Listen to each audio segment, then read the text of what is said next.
Paul Bauer. Good morning, crew. Smash those like buttons wherever you're watching this from. What's the haps, guys? What's the haps? We are almost done with this series, guys. We're almost done with this series, The Science of Getting Rich. This has been a fun series for me. It hasn't been getting the views that I was hoping it would.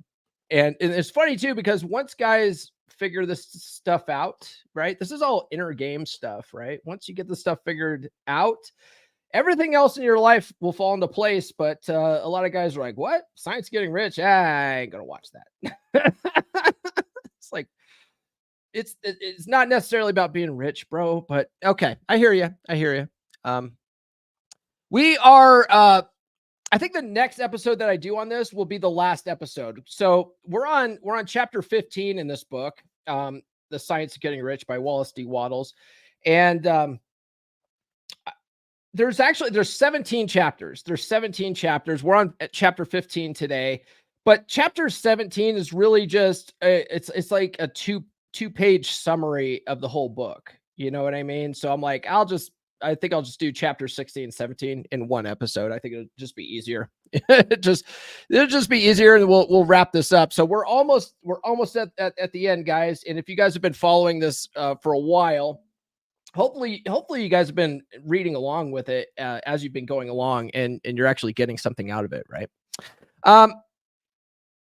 But that's my plan. And then my next book, I decided not to do. So I was thinking, well, maybe I'll do The Science of Being Well and The Science of Being Great too, right? Which is a part of this trilogy. And it's funny, in this chapter too, he mentions the science of winning love. And I'm like, I don't think he ever wrote that book. I wonder if he was planning on writing that book and he just, died or something, because he was kind of an old guy when he wrote this stuff. But I don't think he ever wrote that book. I've never seen it anyway. But yeah, I decided, you know what? I'm not going to do that. It seems like people don't want me to go into the law of attraction stuff too much on these streams. Fine. So my next series is actually going to be on the Book of Puck. If you guys aren't familiar with the Book of Puck, it's a classic manosphere book. It's a compilation of forum posts from the old So Suave days, back where Rollo came from.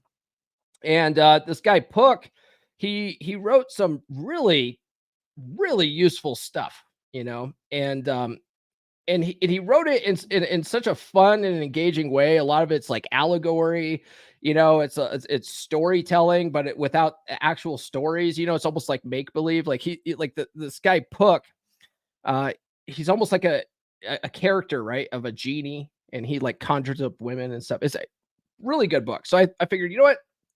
That's a classic. People will like that. They like the dating and relationship stuff. So let's go with that book. So that's going to be my next book. But we're on chapter 15 in The Science of Getting Rich. And it's all about getting into the right business, right? Well, actually, no. Rather, these are old notes. Part of these are new notes. Part of these are old notes. I didn't get a chance to finish this. Okay, so chapter 15 is all about the advancing man, right? Wherever you're at in life, it's okay, but you've got to keep growing at whatever it is you're doing. That's what this chapter is about. Okay. And if you guys aren't familiar with The Science of Getting Rich, it's a classic law of attraction book written by Wallace D. Wattles, came out in like 1910, 1911. And it predates The Secret. And it's a very no nonsense book that gives you step-by-step how to use the law of attraction without a lot of explanation. Now Wattles does use a lot of the spiritual explanation, so if you're a religious guy, that might resonate with you more. But there's three explanations for the law of attraction, which, I've been mentioning throughout this whole series, right? There's a quantum theory one, there's a spiritual one, and then there's the psychology of it, right? My course that I've been promoting throughout this, the practical law of attraction, is all about the psychology of it. It takes all the chick crack woo woo out of it, and it's all about reprogramming your subconscious mind to achieve goals that you want in life. So we'll get into more of that today. But first, be sure to like, subscribe, hit those notifications. And guys, please do sound off in the live chat, whether you're on Facebook, X, or on YouTube. If you guys have any questions about this stuff, I'll bring it up on screen. If you guys have any comments about it, if it's good, we'll bring it up on the screen. And if you guys don't agree with any of this stuff, right? If you're a skeptic, if you're a law of attraction skeptic, that's fine too. just drop your comments, and that'll boost us in the algorithm, and it actually makes these go by much smoother. You know what I mean? And then finally, don't be stingy with those super chats, guys. Don't be stingy with those super chats. That helps support the show probably more than anything else. All right, so the first concept in this chapter is the power of vision. Now, full disclosure, what I've been doing this whole series, right, is I have a PDF version of the book. I actually have the hardcover of it too, and I also have it on audio. It's one of those multi-read books for me. And so what I'll do to help with the show notes is I'll take the chapter and I'll drop it in ChatGPT, and they'll say, give me the top 10 concepts from this book. And ChatGPT does a pretty good job. It gives me the top 10 concepts. And then under that, what I'll do is I'll read through it, and I'll write my own little bullet points on what that concept is about, like how it's explained in the chapter, my own personal experiences, that sort of thing. Well, this time, for whatever reason, I went to go paste it in ChatGPT, and ChatGPT couldn't for the life of me get this chapter right. It just kept giving me the wrong bullet points. And I'm like, that is incorrect. It does not say that. Where does it say that? And ChatGPT kept trying to justify its nonsense. So it took me a long time to actually write the show notes for chapter 15. I was a little pissed off about that, but that's neither here nor there. So the first concept of this book, or this chapter, is the power of vision, right? So the chapter starts by highlighting the significance of having a clear vision of success applicable to professionals in various fields. And Wattles says it doesn't matter where you are in life or what your profession is. So he says you can be a doctor, a teacher, a systems administrator. He didn't say that because they didn't really have systems administrators back in 1910. I added that. But you could be, a doctor, a teacher, systems administrator, a kitchen supervisor at Buffalo Wild Wings. You could be a pharmaceutical company rep. Shout out to my beer club boys. But if you hold the vision of being successful at what you do, and you work towards that vision with faith and purpose, you're going to be successful. Okay. Now, the profession that you're in, you might not necessarily get rich in your current spot. So let's say you are a kitchen supervisor at Buffalo Wild Wings. You're probably not going to get filthy rich doing that, right? You might make a good living doing that, but you're not going to be filthy rich doing it.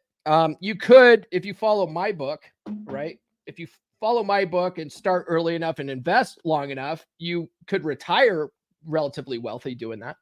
But you're not going to get rich doing that quickly, okay?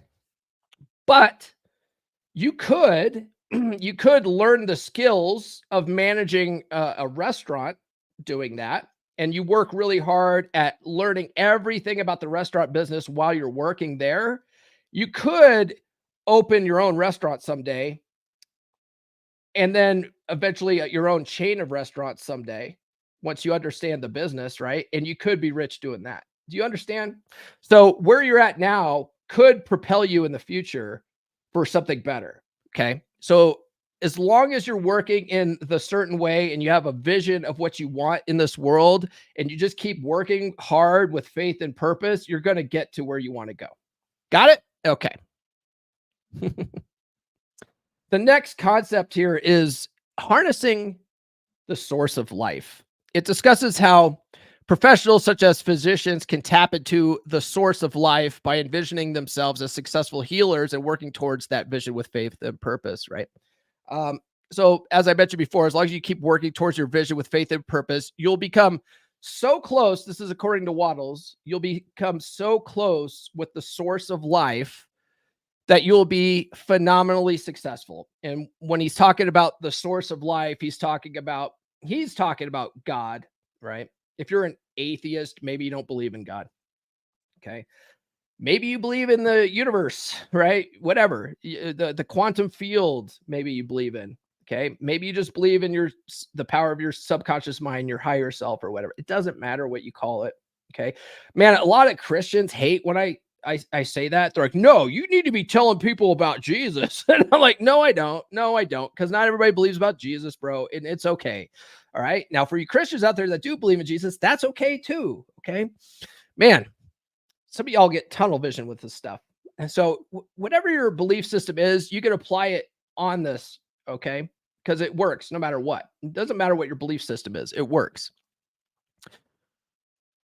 So he says, as long as you're working towards your vision with faith and purpose, you'll become so close with the source of life that you'll become phenomenally successful. So Wattles says that if you could give an increase in life to others, basically help others improve their situation and make them sensible of the fact that they are getting value from you.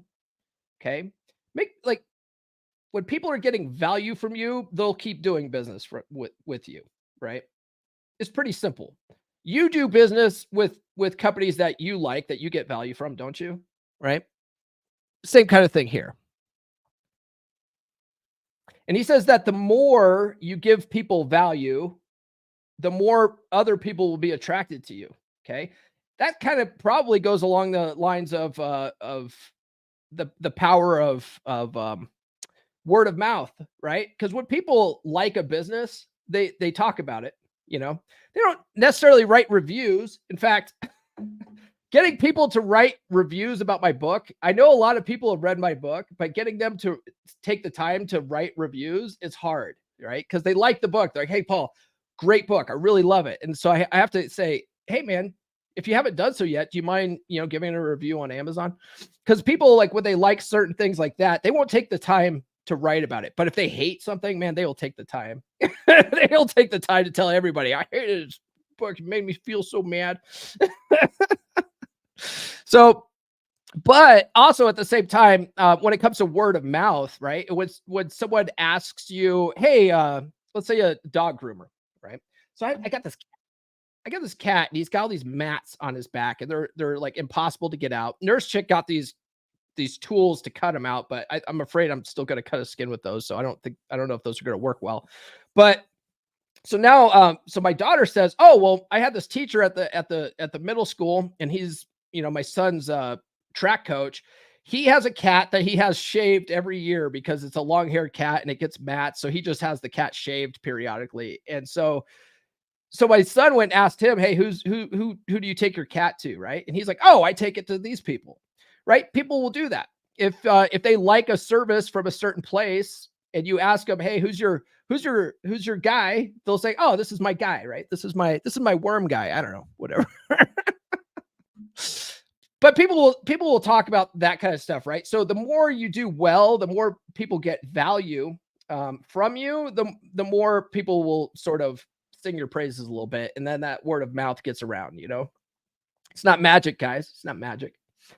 We have a lot of people in the chat today. This is outstanding. This is probably one of the bigger views I've gotten for one of these law of attraction shows. So guys, thanks for tuning in. We probably have a lot of people on Facebook right now. Let's see here. We have a couple of super chats that we're past the 8-minute mark. Let's start off with brother Nathan here. $2 super chat. He's going to get this one. I was just going to say it. This guy fucks. Am I right? Yeah, definitely fucks. And then we have brother Ed with a $5. He says, Nurse Chick cloning fund. Yeah, we've got to capture Nurse Chick. We have to study her. We're going to give him this one. Shame this horse. Yes, we've got to shame these horse. Yeah, Nurse Chick's pretty awesome. I'm going to keep her around. She said she's going to take me out this weekend. She's going to take me out. And I was like, what's the occasion? And I was like, oh shit, is it our like dating anniversary or something? And I was no, it's not our dating anniversary. What gives? And she's like, oh no, I just appreciate you. I'm going to take you out. I'm like, woman, keep you around. All right, let's see here. Mike Steele says, let's see. Oh, it happens, guys. I have the exact Vegas job I wanted. It was not a straight path. It was a curvy path, but path nonetheless. Yeah, it's interesting how this sort of works, doesn't it, Mike? It's like when you have a vision of where you want to go, you don't necessarily know how you're going to get there. So you start taking opportunities as they come along, and you eventually land up where you wanted to be. And you're like, wow, this is exactly where I wanted to be. Fascinating. It's not magic, guys. It's not magic. All right, guys, be sure to follow me on social media. The links are in the description. Man, StreamYard's slow this morning. Get on the email list, list.comeonmanpod.com. I'll send you some free stickers. I'm almost out of these stickers, guys. I'm almost out of these stickers. You know what? Do you guys know who Garrett Gaines is? Garrett Gaines, he has a YouTube channel. He's been on the podcast before. He's a jack dude. Last night he posted on Instagram something, and I noticed on his laptop he had one of my red pill stickers. I was like, yeah, there's my boy. There's my boy. Anyway, I'll mail you guys some stickers. You guys get 20 dating app openers that are guaranteed to capture a woman's attention in the first 7 words. And then you also get a free chapter of my book, Everything I Wish I Knew When I Was 18. So you can get that if you go to list.comeonmanpod.com. Speaking of the book, get the book on Amazon. You go to books.comeonmanpod.com. That'll take you to my author's page. You can also just search for Everything I Wish I Knew When I Was 18 on Amazon. You'll find my book. The special edition is gone. I took it off of Amazon, so you can't order it from Amazon anymore, and you can only order it from my Gumroad page. I'll drop a link in the chat here for that. If you guys want the special edition with, the flaming red tits and all that. It also comes with an autograph when you order it from Gumroad, but there's only 4 left. There's only 4 special editions left. And then after that, I'm not ordering anymore. So they're gone. So these will be like collector's edition books. So I dropped a link to that in the chat there. It's also in the description too, if you guys are watching on like Facebook or whatever. But yeah, it's also available on Amazon and Kindle. So if you guys are more audio book listeners, you can get it too if you go to Audible and just search for Everything I Wish I Knew When I Was 18. And then finally, guys, check out the Practical Law of Attraction course. This whole series has been on the law of attraction. Now, a lot of people are turned off by the law of attraction because they watch movies like The Secret, and the movie The Secret makes the law of attraction seem like it's just a bunch of genies granting wishes, right? And then you have all these grifters out there talking about crystals and chakras and all that kind of stuff. And it's like, man, you don't need all of that. You don't need all of that, because when you break it down into the psychological aspect of it, it really is just about reprogramming your subconscious mind into believing that you already have the things you want in this life. And when your mind believes you already have something, your subconscious mind is like a supercomputer that will grind away night and day trying to figure out how to make that a reality, right? And it's not magic. It's just you'll get these ideas on things to do, places to go, and as long as you take those actions, you'll eventually get where you want to go. And it's not magic at all. So I've had a lot of people, since I released this course last year, take the course. It's got nothing but 5-star reviews. A lot of people really, really like the course. They're getting a lot of value out of it. So take a look at that and watch social media today. I'm going to drop another 24-hour special for it, a coupon code. I don't know. Let's go with 50% off this time. So keep an eye after the show on like Twitter and stuff like that, because I'm going to have a coupon code for it for 50% off. But if you go to loa.comeonmanpod.com, you can sign up for the course. But let me play a commercial for that, and then we'll continue with this discussion today. Are you struggling to find a good quality woman? They are very rare indeed these days. If you spend any time at all watching content in the men's podcast space, or you spend time on dating apps or going out to clubs, you're seeing low-quality, promiscuous women. You're finding women with daddy issues and personality disorders, or a myriad of other red flags, and you are frustrated. I get it, brother, but what if I were to tell you that the reason why you're only seeing these types of women is because of your mindset, because of your paradigm? We get what we focus on in life, and you have trained your mind to focus on the type of women that you don't want. So those are the types of women that keep showing up for you again and again. Let's change that mindset today. If you're a guy looking to attract high-quality, submissive women into your life, then I've got the perfect solution for you. And let me tell you, brother, it's all about mindset. That's right, you've got to reprogram your thinking to focus on the type of women you do want. That's where my Practical Law of Attraction course comes in. It's packed with proven psychology-based techniques that will help you manifest your dream woman. Trust me, You won't find this stuff anywhere else. Explained in such a simple, easy to use way. And let me tell you, when you start using these methods, you'll be amazed at how quickly things start changing for you. Picture this, you're out on the town, feeling confident and magnetic. All the women are drawn to you like moths to a flame. And best of all, you're attracting the type of women that are submissive and high quality. It's not that they weren't there before, it's that you weren't aware of them before. My course will teach you how to be more hyper aware of the kind of women that you actually want. It will teach you to believe that you're the most attractive man around. And when you believe it, you'll carry yourself that way. So what are you waiting for? Sign up for my course today. Visit loa.comeonmanpod.com. That's loa.comeonmanpod.com. Start living the life you've always dreamed of. Don't miss out on this opportunity to up your game and find the woman of your dreams. The law of attraction is nothing without action. So what are you waiting for? Act now. Act now, guys. You know, I've been studying NLP pretty hard lately. I took a course. I actually am certified as a master NLP practitioner, but I don't quite feel like I've got the grasp of it yet to actually apply it to people. But as I've been just really grinding and studying it, I find that like all the principles in the practical law of attraction are used in NLP, right? NLP, a lot of the techniques that I teach in the course to reprogram your subconscious mind are used in NLP to reprogram people's paradigms and stuff. And that's really what we're doing in the course. Okay. It's not magic. We're reprogramming our paradigms. Hey, Mish, what's up, brother? Hey, thanks for joining us today. Brother Nathan says, take Paul's course and you can have your own nurse chick, LMAO. Well, you're not wrong. You're not wrong. I actually, it's funny. I think I've talked about it on the podcast before, but I create a list, right? And I talk about that list in my book. I talk about that list in the dating course. And, but I actually did. I create a list of the type of woman I want with all the qualities I wanted. I focus on that. Nurse chick checks every one of those boxes, guys. It's not bullshit. Not bullshit, you guys. All right. The next concept here. Oh, and speaking of nurse chick, the next concept here is about health practitioners. Okay.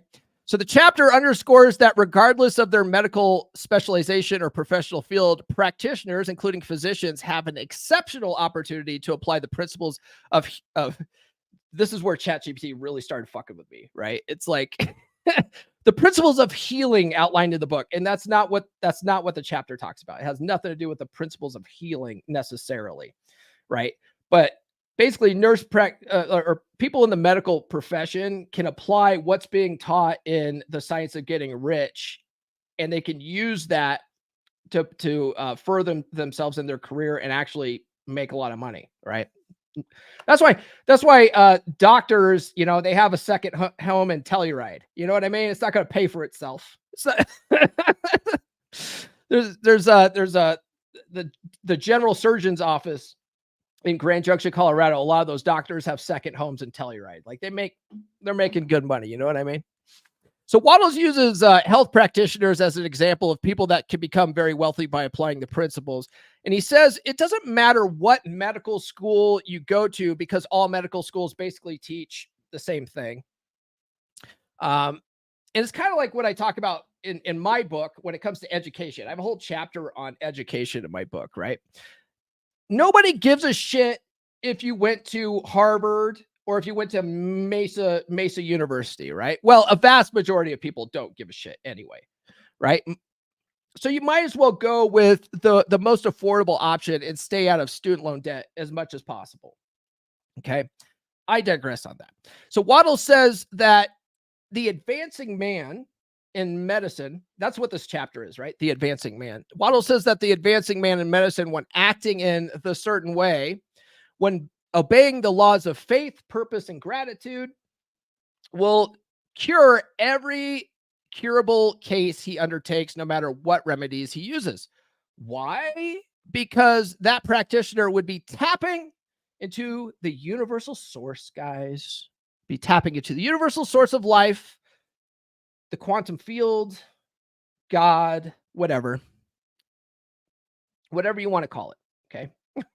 That's what Wattles says. He says the reason why is because with faith, gratitude, they'll be tapping into, they'll be coming basically closer with God. Is that true or not? I'll leave that up to you. Okay. If you're a religious person, that's, you'll probably resonate with that. Okay.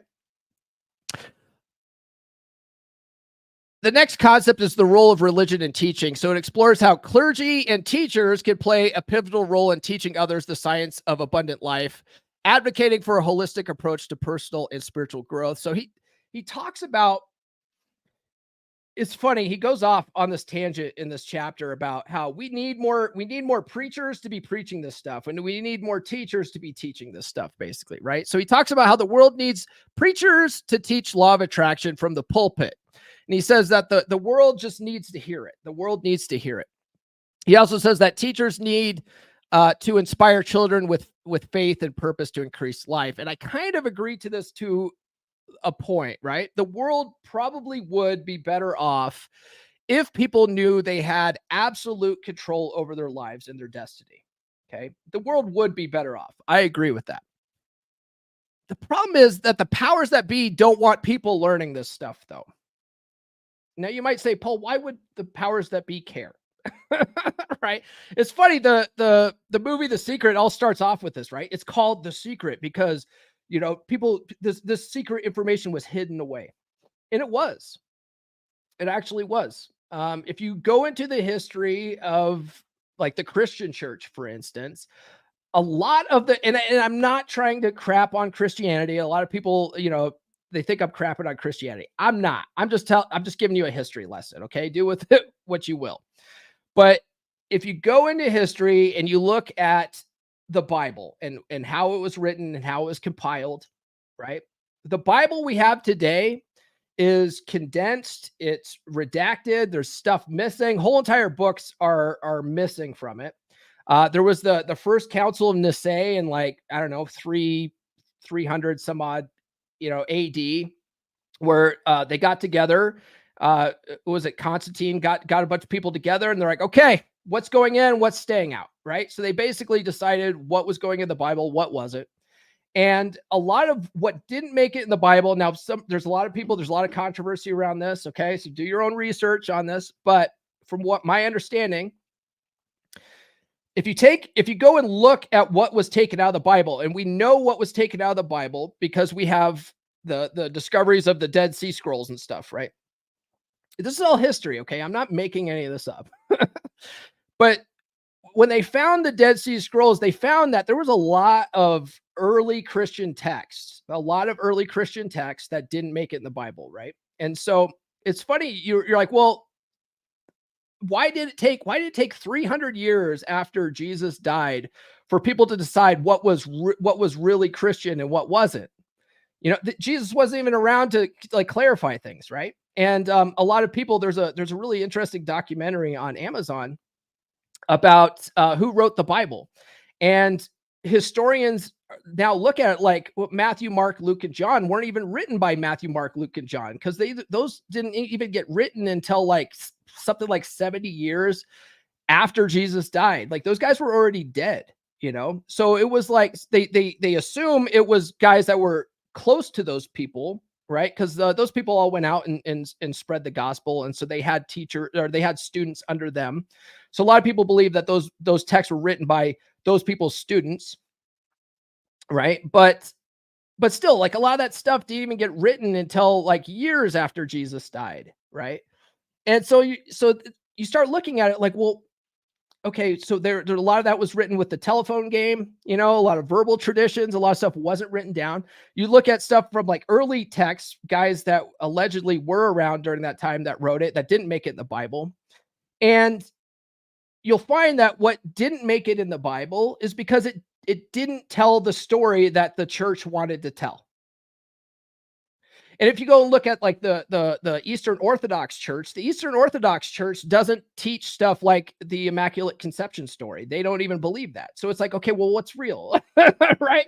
Now, I'm not trying to shit on your faith, okay? If you believe that stuff, that's fine. That's okay. I'm not judging you for that. But you got to ask yourself though, like if they took that out because they didn't want to tell a certain story, why were they hiding this other aspect of the story, right? Why wouldn't they, right? There's one of the books that got taken out was was it the Gospel of Thomas? I think was it the Gospel of Thomas? I think it's the Gospel of Thomas. It was taken out. And that one was not written like any of the other books. It was written like just quotes. It was like a book of quotes from Jesus. And one of the quotes from Jesus from that gospel said that you don't have to go to church. You don't have to go to church, right? He basically says that, I'm under every rock, right? God's under every rock. If you look behind a tree, God's there. God's everywhere. You don't have to go to church. Well, a church can't make money if people know they don't have to go to church, right? So we can't have that in the Bible. We can't have that in the Bible. How are we supposed to make any money off this, right? So a lot of that stuff was taken away. Also, the church had to be like the absolute authority over your salvation, right? Oh, you got to, you have to come to church so that we can bless you and absolve you of your sins, right? So the powers that be didn't want you knowing that you could commune directly with God and you don't need the church to do all that, right? And so the powers that be don't want you doing that. They don't want you to know that you can control your own life, right? They got to be able to subjugate you somehow. Taking the church out of it, let's look at modern times. John D. Rockefeller, right? The Rockefellers, y'all know the Rockefellers. John D. Rockefeller basically created the modern school system. So this goes to the education, right? John D. Rockefeller created the modern school system, and he designed it in such a way that it creates worker bees. It creates worker bees. That's why, elementary school, middle school, high school, they don't teach you how to run a business. They teach you they teach you like stuff that is not useful, and they teach you to go get a job, right? Go get a job, be a cog in the wheel. They don't teach you how to be an entrepreneur. You go to college, a lot of college teaches you to be a cog in the wheel, right? It doesn't teach you how to take control of your own life and your own destiny, become an entrepreneur. Now, being an entrepreneur is not for everybody, right? So being a cog in the wheel is not a bad thing in itself, but they don't teach people that they have full control of their life. Okay. So most people let life happen to them. Okay. So yes, I agree with Wattles that it would be good for everybody to know this stuff so they could take control of their life, make their own decisions, right? Where do you want to go? What do you want to do with this? But most people don't have that. Okay. School doesn't teach us how to be entrepreneurs. In the church, the modern church has been taken over by feminism, right? So while it would be good for teachers and preachers to spread this information, it just doesn't seem likely, right? So unfortunately, guys, you are stuck with me. You are stuck with me and people like me for spreading this information. And speaking of which, let's take a break here. That's a lot of stuff for you guys to digest. And a lot of people are going to be mad about that. And AI is going to clip it, and then I'm going to get a bunch of hate. That's okay. Guys, join the beer club, beer.comeonmanpod.com. It's a good group of dudes. We're all like-minded guys, swapping notes and, trying to level up in life, right? It's a very active community. I just posted in my 3% Brotherhood group on Facebook, which is a free group, and that is a dead group. And I am so disappointed with it because it used to be a very active group. And no one talks in there. So I posted the other day going, what are you guys even up to? What are you guys even doing here? Right. But Beer Club, it's active. Everyone's in Beer Club every day, chatting, swapping notes, talking about how they're leveling up. We have guys in there that are losing weight right now.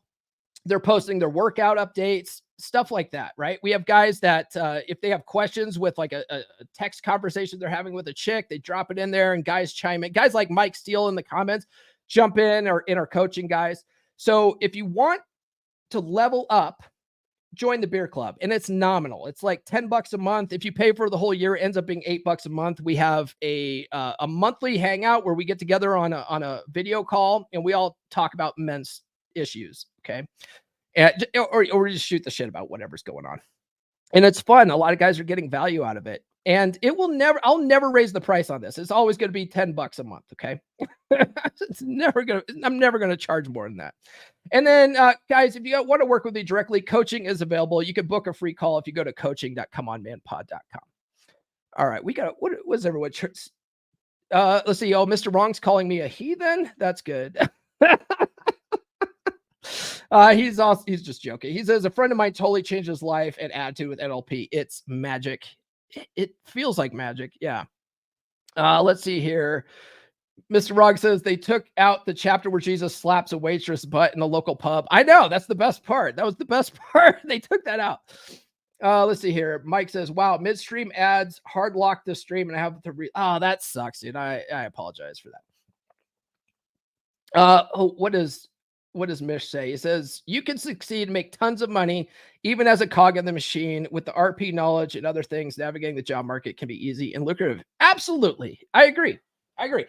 There's a big push, from some guys in this space to be entrepreneurs. It's not for everybody. In fact, as an entrepreneur, you probably will work harder than you would with your 9-to-5 job, because you're more invested in the success of this. Like, for instance, like this, me running this podcast, dude, I'm working on this like all the fucking time, all the fucking time. You could ask Nurse Chick about it. I'm just constantly like recording stuff. So like, for instance, today I'm recording this show, right? And then after this, I've got to cut it into clips. I've got to post it on social media. I've got to engage with people on social media. And then tonight I'm scheduled to interview Mike Sartain. So that's going to be another recording, and then that I've got to edit together and produce into a podcast for like a Monday episode. It's just a lot of work. You know what I mean? But I'm invested in this. So I'm going to do the work. I'm not doing it like based on a 9-to-5, 8 hours a day that you would with your normal cog in the wheel job, right? Normal cog in the wheel job, you might have a better work-life balance. And if that's what you want out of life, then that's a better option for you, right? There's nothing wrong with that. Okay, so that was the last of the housekeeping, guys. So demonstration of the science of life. So the chapter calls for a practical demonstration of the principles discussed using preachers and teachers to embody the qualities they teach in their own lives.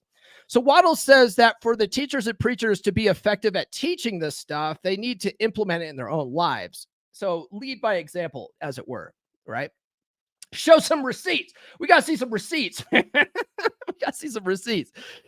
It's funny. I was reading that part of the chapter and I was like, well, there are rich preachers out there, right? There's guys like Joel Osteen.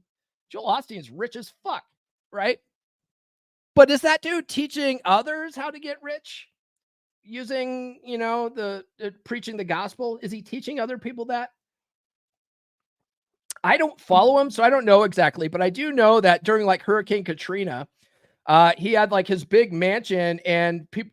And he was like, let's pray for all these people. And they're like, why don't you house some of these people in your giant fucking mansion, dude? And he was just like, no, I don't want any of that riffraff here. It's like, okay, he probably doesn't. I'm thinking he's not necessarily teaching that stuff. I don't know, though. I don't follow him. I don't follow him. The next concept here is the power of mental and personal action.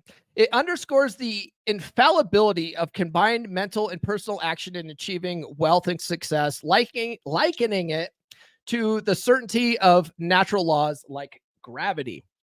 So Wattles says what is true of the teacher, preacher, and physician is true of the lawyer, dentist, real estate man, insurance agents, everybody.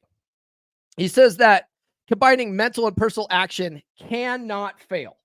You can't fail if you apply personal action and mental action simultaneously. You can't fail. He says if you follow what's in the book to the letter, you will get rich.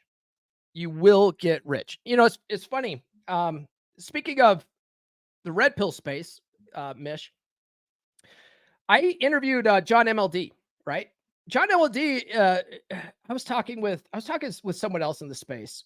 And I want to be all name droppy here, but he said that before MLD came into the space, nobody was making money off this stuff. And John came in and was one of the first people to start making money off of coaching men and that sort of thing. Talking to John, John said that someone told him to read The Science of Getting Rich. And he said he read that book on repeat. I don't know how many times. Right. So he's read this book multiple times. And then he also, following that model of reading material multiple times, right? Which is a concept I learned from Corey Wayne initially, and then Bob Proctor also teaches that. But if you really want to master something that you're learning from a book, you want to read that multiple times, at least 10 to 15 times, right? But John, the first time I was ever on a stream with him, I didn't get a chance to talk with him directly, but it was on a Rule Zero. And John came back for an end of the year episode. And he said, you got to read these Russell Brunson books on repeat. And he's like, if you just study those books for 6 months straight, you'll master this stuff and learn how to market in the space. And so I was like, I'm going to get those books. Those books are boring as fuck though. So I don't know. I might need to suck it up. I also don't like the business model that he lays out with that. So I might not do that. I'm trying to find something better, but I mean, that's what John did, right? John read this type of stuff and he just like followed, his dream with faith and purpose and was able to get rich teaching red pill shit, right? So it's possible. So you cannot fail. If you follow this book to the letter, you will get rich, just like John MLD. And he says, Wattles says that the law of increase in life, better known as the law of attraction, is as mathematically certain as the law of gravity. And you got to think about this too, right? If you jump out of a building, does the law of gravity care if you're good or bad? If you jump out of a building, does the law of gravity care if you're a good man or a bad man? No. You will fall, right? You will fall. Why? Because it's a fucking law of the universe, right? Gravity is always working, whether you believe in it or not. You can't see gravity. You sure as hell can feel it when you're standing on a scale and you've eaten too many donuts. but it's always working, right? You can't smell it. You can't see it. You can't taste it. You can't touch it. But it's there. It's always working. Gravity is always working. The law of attraction is always working as well, whether you believe in it or not, right? It's a universal law. So you might as well learn how to use it to your advantage, right? Barbarian says, no debate. Self-help books move the needle. I like Think and Grow Rich. Yeah, Think and Grow Rich is awesome. I would probably make that a stream too, but it's a much longer book. It's a much longer book than Science of Getting Rich. Science of Getting Rich, super short. In fact, like I mentioned at the beginning of the show, my next book series is going to be on the Book of Puck. The Book of Puck, the producers of that book, they have 3 books now. So it's Book of Puck, volume 1, 2, and 3. And I was like, oh, did they split the Book of Puck into 3 books? No, it's just, that's how much Puck wrote. And they applied that all into three fucking books. And so the first book itself is long as hell. And I'm like, God bless, that's going to be a long series, just the first book. But the reason why I did the Science Getting Rich instead of Think and Grow Rich was because it was a short book. And I was like, oh, it'd be pretty easy to make a series out of this, but yeah, they're both really good books on law of attraction and stuff like that. And everybody that's like read these books, the Think and Grow Rich and the Science of Getting Rich, and they've applied the stuff in those books, they've all gotten rich. And you got to think to yourself, well, there must be something to it then, right? You might think, the law of attraction is a bunch of woo-woo. Maybe it is, right? Maybe it can be, especially if you follow the spiritual explanation of it, but there's something to it. It works, it works. Law of attraction works. Got to learn to use it to your advantage and learn how with my course. Okay. All right. Cheap plug there. Okay. So empowering wage earners. So this goes back to what Mish was saying, right? Being a wage earner. It's not a bad thing. Empowering wage earners. So the chapter reassures wage earners that they too can attain riches by adopting a mindset of abundance, regardless of their current circumstance or opportunities for advancement. Wattles says, just because your current situation seems bleak doesn't mean that you can't follow the principles and advance yourself. Okay. He says, form your clear mental picture in your mind, your clear mental vision of what you want, act with faith and purpose in your current position, and put the powers of success and the purpose to get rich into everything that you do, and a way will be shown to you. Okay. You don't have to know how you're going to get rich. You just have to have a vision of an end state, and a way will be shown to you. Okay. The importance of self-advancement. It stresses the necessity of self-advancement beyond merely fulfilling one's current role, advocating for a proactive approach towards personal and professional growth. So Wattles cautions wage earners of merely going to a job in order to curry favor with a boss or getting an attaboy, right? That's kind of a covert contract, right? Right. You're going to work to do a good job just so that you can get praise and recognition from your boss. So you can get that validation. He says, don't do that. Don't do that. Don't go to work, do a good job just to get praise and pats on the back, right? You'll never get rich doing that.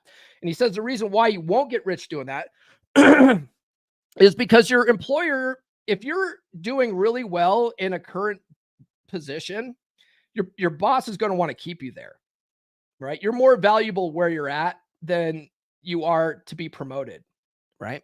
That's why, so I've been working in the IT field for a long time, and in IT, you'll advance quicker by moving jobs than you will be by staying in the same place for 20 years. You know what I mean? If you want to give yourself a raise of 20 grand every year, every 2 years, move positions, because employers are more likely to pay more for new employees than they are to give raises to existing employees. And it's sad, but that's a reality.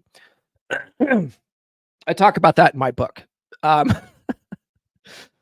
So if you're just going there, doing a good job and hoping to get attaboys, your boss is going to keep where you're at, right? So you have to basically get too big for your current position. You have to be too big for your current position. And I did this while working in IT. So I did advance at the places I worked at. I did advance. In fact, I've advanced at every place I've worked at. And the reason why I did that was because while I was working with IT, I was always working to get to the next level. I was never trying to be like the best guy at what I was currently doing. I was always looking at the next spot. What can I do to get to that next spot? Right? This isn't fucking magic, guys. Right? This isn't magic.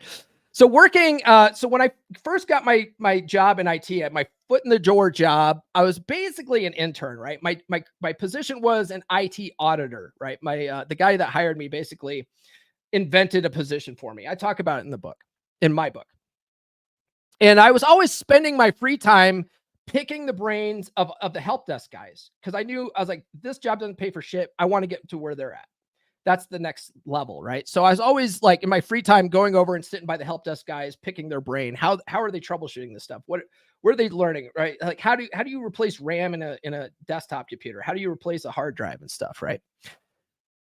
And then when I got promoted to help desk, I spent my free time building Linux servers and learning how to manage them. So we had at that time we had all these like extra computers in inventory, and we were allowed to go and check out computers in inventory that weren't being used, especially old retired computers.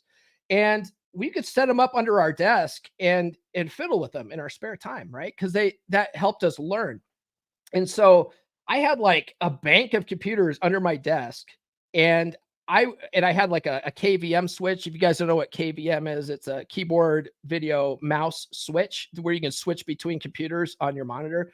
And I would set up like a Windows server here. I'd set up like an Ubuntu server here. I'd set up like, all this kind of stuff. And I was always like, I was setting up, Apache servers and all sorts of stuff. Bitcoin mining, whatever. And, so I spent my free time like building that stuff and learning how to manage those stuff. I got really good. I taught myself Linux, right? Just fucking with it, right? Just fucking with it. I never went to any kind of school to learn Linux pretty much. I did end up going to college, and we did have some classes on like Unix. Like we had to learn like AIX and stuff, which was like, I've never worked at a place where we used AIX, but whatever. But before I even went to college to learn that stuff, I had already learned Ubuntu. Like I already knew how to do all that kind of stuff. You know what I mean? And I taught myself. And it finally became clear to my bosses that help desk was too easy for me and I wasn't being challenged enough. And basically, when you get to that point where you're doing all this extra shit and like your job becomes so easy that you don't have to think about it and you have all this free time to fuck with other stuff, your bosses start getting worried that you're going to get bored and leave. Right. So then that's when they're like, okay, that we need to advance this guy. Right. So I was like that help desk, right? It's too easy, wasn't being challenged enough. So they promoted me to, so at the first job, they promoted me to desktop tech. And then I left that company and was a desktop tech at another company. And I went from a place where we were closing like 600 tickets a day to a place where we had like maybe 20 tickets a day. And so I was bored as fuck. I spent a lot of time. I used to have a tech blog. It's still up. If you go to bowerpower.net, that's my old tech blog. There's a lot of old articles on there. I used to spend like all day fucking writing my tech blog because I had nothing else to do. I'd write like fucking 10 articles a day. It was crazy. I was bored out of my mind, and I would be like fucking with shit and learning stuff. And my bosses there were like, oh, this guy's not being challenged enough. He's closing all the other help desk guys' cases and stuff, you know? So they moved me to systems administrator. So I got promoted to systems administrator in my career pretty fucking quick, right? There's guys I know that have been desktop techs for like 10 years, 15 years, 20 years. I went from help desk to systems administrator in 4 years because I worked my fucking ass off and I wanted to keep learning. And I was always trying to get to that next position. I was trying to outgrow my current spot, right? So you have to spend your spare time working on getting to where you want to go. Okay. And I was writing like for instance, like I was writing these show notes at 10 PM on Monday night. Okay. There's a lot of guys that don't want to put that kind of work in, right? They're like, no, I clock in at 9, I clock out at 5, and then I'm done with work. I mean, if that's what you want to do, that's fine. But if you want to get rich, that might not be the way to get rich, right?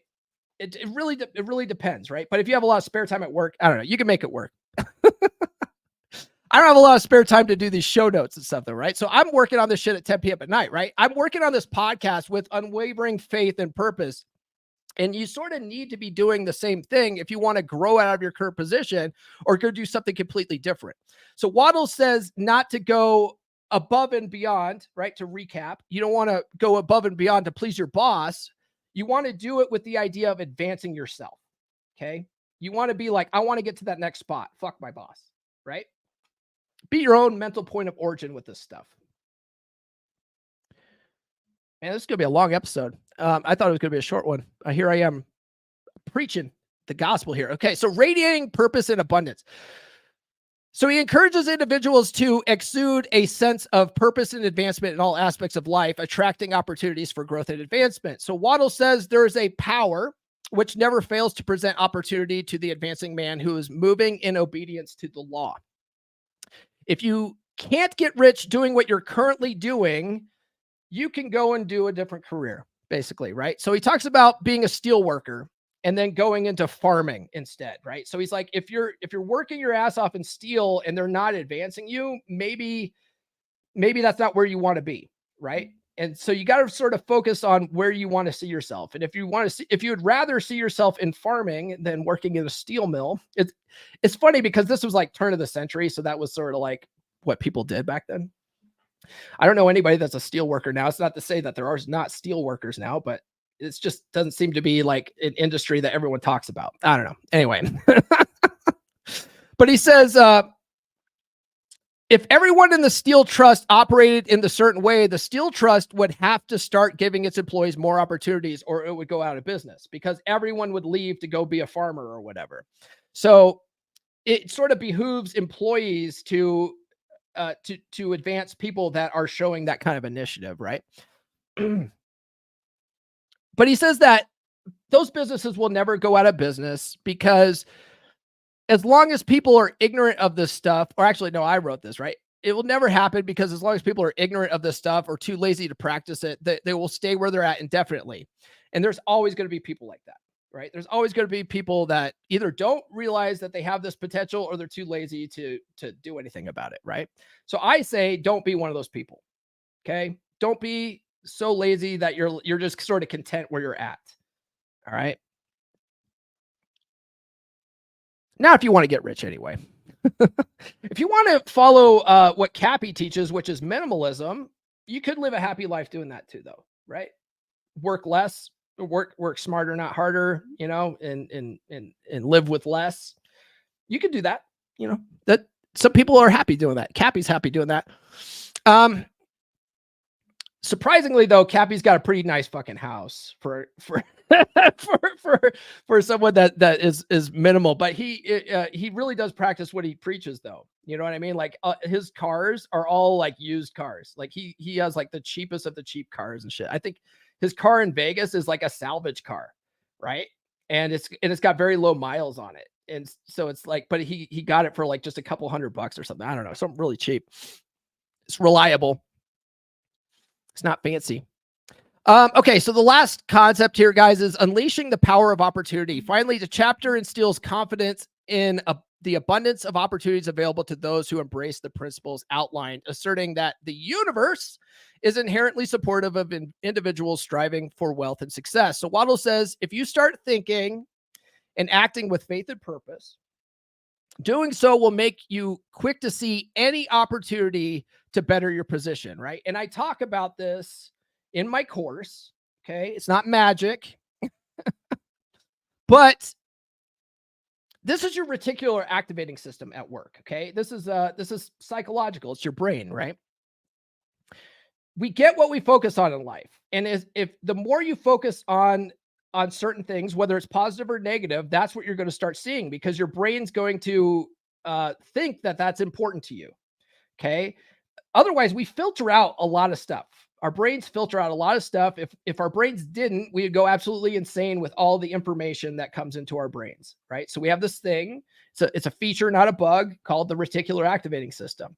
So a lot of guys that they can only find trash women with tattoos and fucking septum piercings out there with daddy issues, and they all have BPD. It's because that's what they focus on, right? That's the kind of women that they focus on. They just watch shows like Fresh and Fit and Access Vegas and whatever, and they just see all these hoes out there, and they're like, yeah, all these bitches out here are hoes. Well, yeah, I mean, if that's what you focus on, if that's what you're feeding your brain, that's all you're going to see everywhere. Okay. But if you start focusing on the type of women you actually want, those women are going to start showing up for you. Okay. It's not magic. It's just that your brain was filtering that shit out before. Now you're seeing it. Okay. It's not magic. So that's your reticular activating system. Okay. Let's go back to that. The more you focus on your vision. So the same thing with riches, right? And opportunities and work.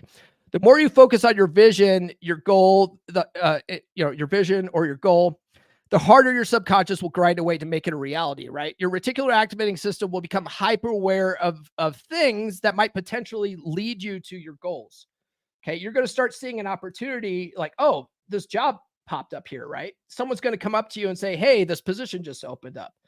And you'll go, I should apply for that. I should apply for it. If you get that inkling, I should apply for that, fucking do it, right? Fucking do it. You just have to be ready to act when you see those opportunities, right? That's why I say you got to do it. The law of attraction is nothing without action. A lot of people think it's just, you got to sit there and think about this stuff and it's just going to magically fucking, that's a problem with it, right? It's kind of a misnomer, right? The law of attraction is just going to suck to you like a fucking magnet. It's not how it works, right? Your brain's going to start seeing opportunities. You just got to jump on those opportunities. You got to take action. Okay. It's not magic, guys. And sometimes those opportunities that show up for you aren't going to be your end state goal, right? You're just going to get this gut feeling like, I need to leave this job. Okay.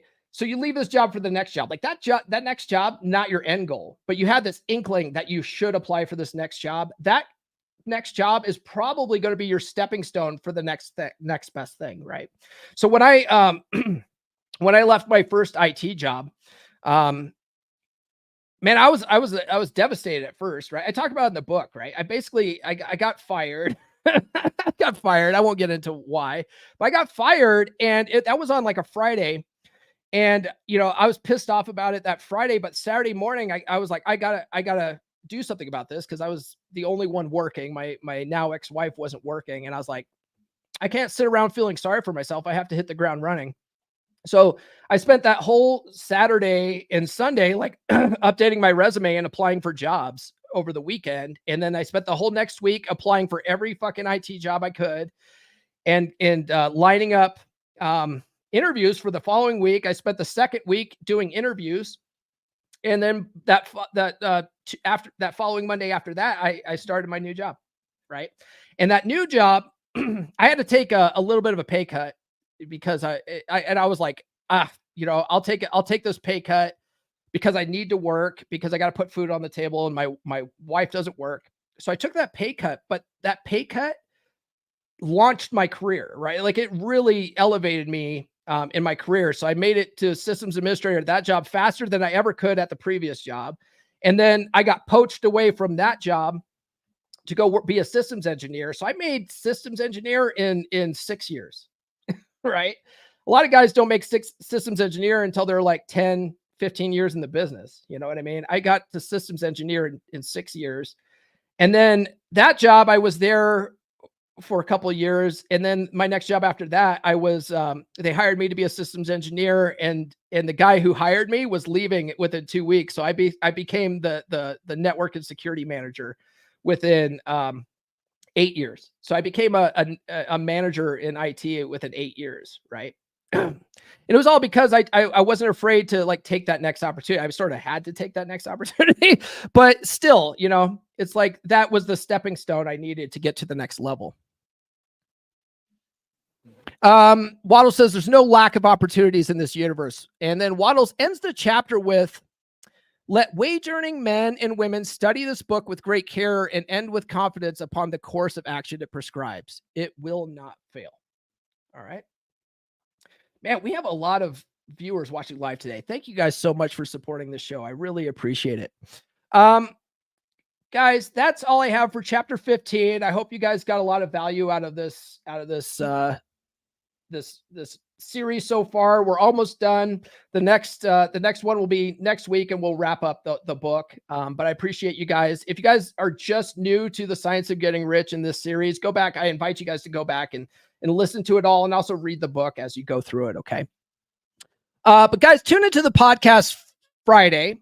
I'm going to be going over a really interesting Married Red Pill post from 2019 on the power of shutting the fuck up in your relationships. And I figured it'd be good to go over it. Many guys out there are seeking validation from their wives, and it's killing their attraction. Okay. A lot of guys are, maybe they're not married, they have a girlfriend, they're seeking validation from their girl. When you're seeking validation from your girl, you're acting like a woman. Okay. Women crave validation. Attention is the coin of the realm and girl world, right? So if you're craving validation, you're acting like a woman. Okay. So this book, this thing that I'm going to be going over Friday talks about shutting the fuck up. Garner your own validation, right? From yourself. Okay. And if you can't do that, you need an outside source of validation, join the beer club. All right. So this post talks about how to stop doing that. All right. Other than that, guys, if you haven't done so already, please like, subscribe, hit those notifications. And thank you for everyone that sounded off in the comments today. That helps these go by much smoother. It also helps boost us in the algorithm. And thank you for you guys that sent super chats. That supports the show.